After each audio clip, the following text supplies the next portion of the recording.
For all his fame, he's more humble, or as I told him once, he fakes it better than almost anyone I know. So let's hear it for Howard Zinn.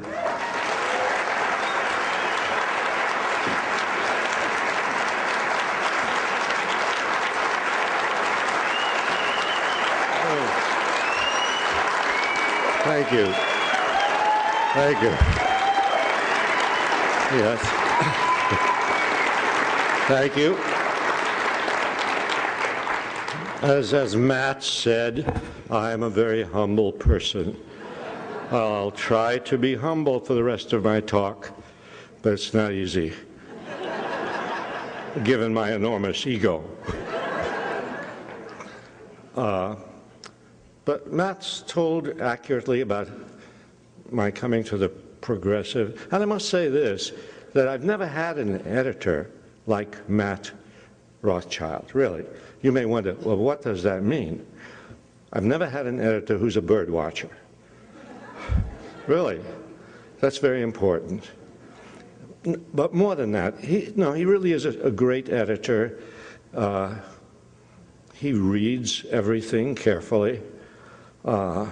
He doesn't give you a hard time, and that's the sign of a good editor. So I'm very happy to write for the Progressive. The readership of the Progressive is a very special readership. Well, there you are. You're out there. Really, they're very special readership. A peculiar readership. Yes. In a good way, yeah. Anyway, I'm happy to be introduced by Matt. I'm happy to be on the same platform with Will Durst, whom I've never heard, and, well, he is a very funny guy. And happy to be on a program with Barbara Ehrenreich and Bob Redford. Yeah, I'm honored. So now I will try to sober things up a little. I thought I would introduce an idea which I've been toying with, and I thought this is a good crowd to introduce this idea with, you know. And it's about 3 holy wars. That's my in my title, in my head, that's my title of this talk. Although it's not a very formal talk, but 3 holy wars. What does that mean? I'm not talking about religious wars. I'm talking about the 3 wars in American history that are sacrosanct. The 3 wars that you cannot say anything bad about. The Revolutionary War, the Civil War, World War II. Ever hear anybody say anything bad about the Founding Fathers? About the Civil War? About the Good War, World War? No, it's very, very, very hard in our culture to be critical in any way of these wars. Oh, you can be critical of other wars. And there's sort of an acceptance of the fact, oh, this was a bad one. This was a bad one. But no, the Revolutionary War, the Civil War. So I thought, I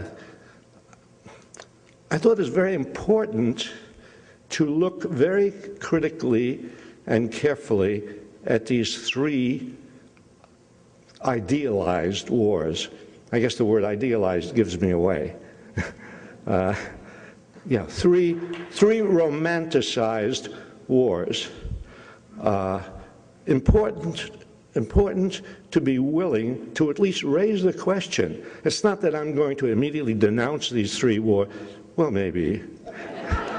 No, well, I don't know how to characterize what I will say about them. But I think it is important at least to raise the possibility that you can criticize something which everybody has accepted as uncriticizable.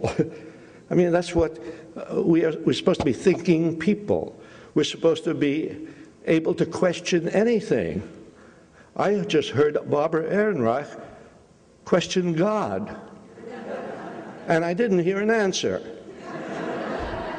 I'd like to hear an interview between them, which Matt can publish in the Progressive.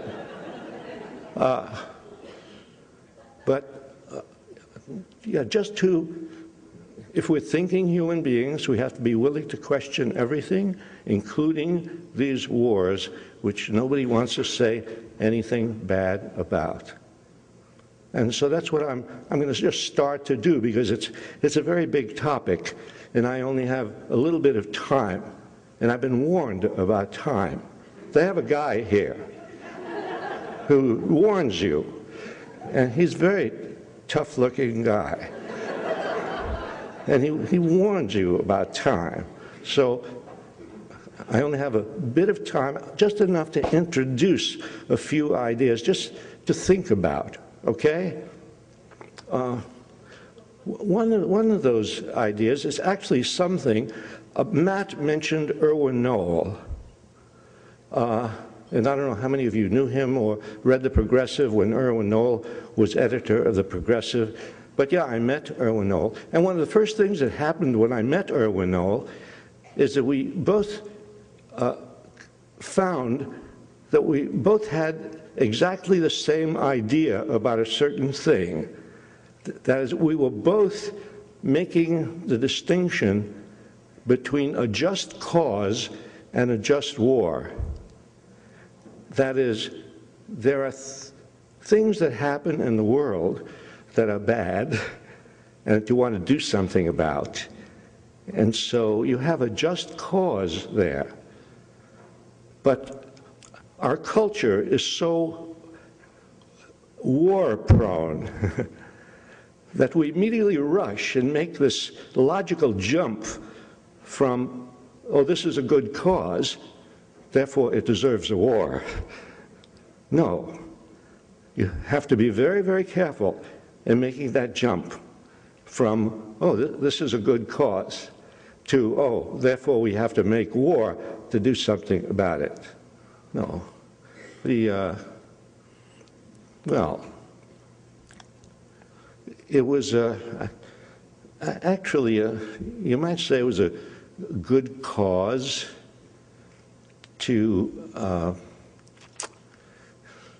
get Spain out of Cuba in 1898. Spain was oppressing Cuba. But did that necessarily mean, therefore, we had to go to war against Spain? You have to examine that war very carefully to see what it produced.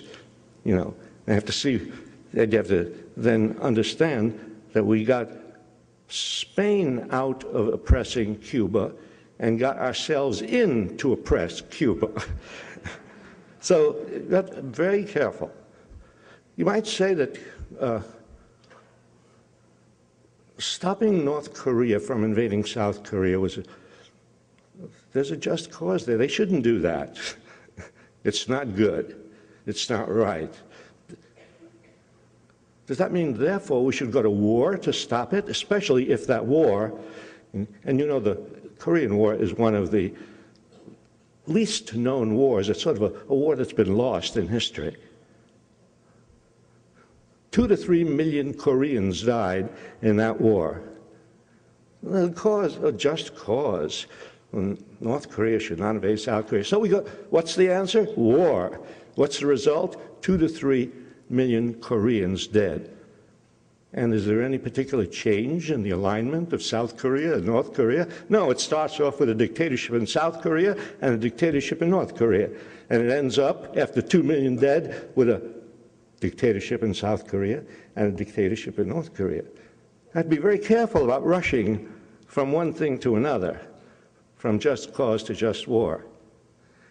And Erwin Noel is the only other person I found who was thinking exactly along the same lines. I'm always looking for somebody who's thinking along the same lines as me. That's what I do. I go around looking for people. Very gratified when I find somebody. The American Revolution, independence from England, a just cause. Yeah,